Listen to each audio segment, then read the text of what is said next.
இல்லையே, என்ன காரணம்? அவங்க வந்திருந்தாங்கன்னா இவ்வளவு பெரிய அசம்பாவிதம் நடந்திருக்காதே. அதை பத்தி நீங்க என்ன நினைக்கிறீங்க? நம்ம ரொம்ப நிறைய விஷயம் கொஞ்சம் கவனிச்சு பார்க்கணும். காவல்துறை ரொம்ப அசால்ட்டா இருக்குதா? இல்ல, காவல்துறை செயல்படல. அது உண்மையா நமக்கு பச்சையா தெரியுது. ஏன்னா அந்த டாஸ்மார்க் அங்க இத்தனை நாளா செயல்பட்டு வந்துட்டு இருக்கிறத நம்ம பார்வையில பட்டு நாம் தமிழர் பிள்ளைகளை அடிச்சு உடைச்ச அந்த டாஸ்மார்க்க காவல்துறை அடிச்சு உடைக்கிறதுக்கு எத்தனை நேரம் ஆயிருக்கும்?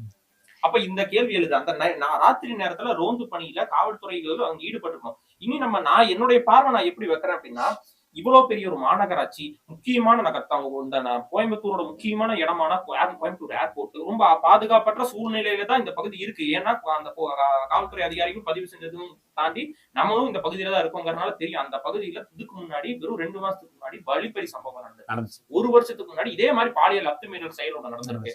அதுக்கப்புறம் ஒரு 2 வருஷத்துக்கு முன்னாடி அங்க ஒரு டாஸ்மார்க் இருந்து, இந்த டாஸ்மார்க் இருந்த போது கூட அங்க இந்த மாதிரி சமூக விரோத செயல்கள் தொடர்ச்சியா நடந்துட்டு இருக்கு. கஞ்சா புழக்கங்களும் கஞ்சா கைமாறக்கூடிய ஒரு ஹப்பா அந்த இடம் இருக்கு. அப்போ இந்த விஷயம் காவல்துறைக்கு தெரிஞ்சிருந்த போது காவல்துறை அந்த இடத்துல ஒரு செக் போஸ்ட் மாதிரி ஒண்ணு அமைச்சு, ஒரு குறைந்தபட்சம் ஒரு டிராபிக் கான்ஸ்டபிள் நீங்க பாத்திருப்பீங்க, நடு ரோட்ல சின்னதா ஒரு குடிசை மாதிரி ஒண்ணு போட்டுட்டு அதுக்குள்ள பாதுகாப்பா டிராபிக் கான்ஸ்டபிள் இருக்கிறத நம்ம பாத்துருக்கோம். அப்ப இந்த மாதிரி மாநகராட்சி பகுதிகளுக்குள்ள பாதுகாப்பற்ற ஒரு இடங்களை தேர்ந்தெடுத்து அந்த இடத்துல ஒரு காவல்துறை அதிகாரி வெளிச்ச லைட் எல்லாம் போட்டுக்கிட்டு அந்த இடத்துல எப்பவுமே உட்கார்ந்துகிட்டு ஒரு ஒரு ஒரு பெட்ரோல் வண்டியோட உட்கார்ந்துட்டு இருந்தா இந்த சம்பவம் நடந்திருக்குமா? இதே நாம் தமிழர் கட்சி சீமானன் அவருடைய தேர்தல் வாக்குறுதிகள்ல இப்படி ஒரு விஷயத்த முன்மொழிஞ்சிருக்காரு. நான் அதை தான் இந்த இடத்துல நான் மேற்கொள்ளிட விரும்புறேன்.